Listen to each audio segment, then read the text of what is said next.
Hi, my name is Tanya, and my 15112 term project is essentially a surgery simulation game called OOPeration.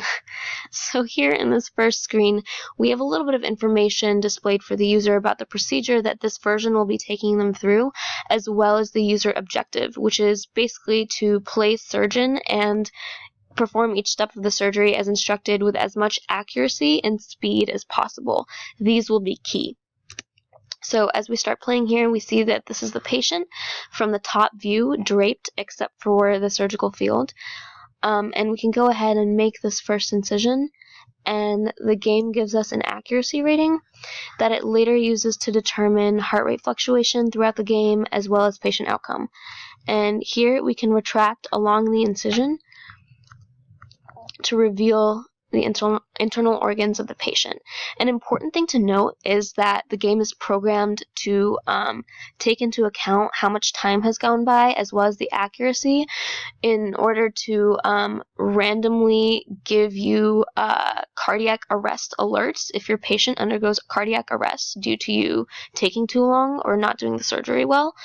And we might face that, so just a heads up. If that happens, the user is prompted to shock the patient, and then it's randomly determined whether the patient makes it back alive from the shock, kind of how it works in real life.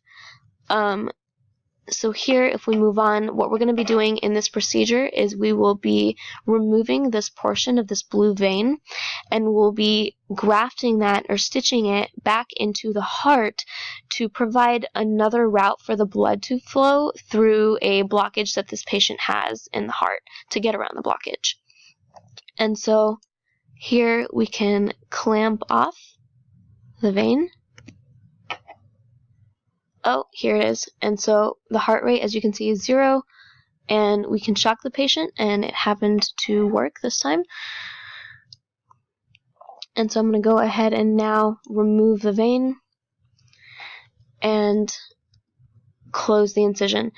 And the user is then prompted to suture up the incision, and the instructions display the trade-off between the accuracy and the time it takes for each of these sizes. By clicking here, the user can select the size of the suture and basically draw it on kind of like you would draw in MS Paint. For now, I'm going to move on and show you the rest of the procedure. This is happening again. Okay. And we can go ahead and open the patient's chest. And in the chest, you can see the actual beating heart. And then you are instructed to click on the blockage at the same time as the expansion of the heart in order to place the graft. And there it is. And then normally I would continue with the sutures, but for now I have skipped that so that we can end this video in time. Thank you.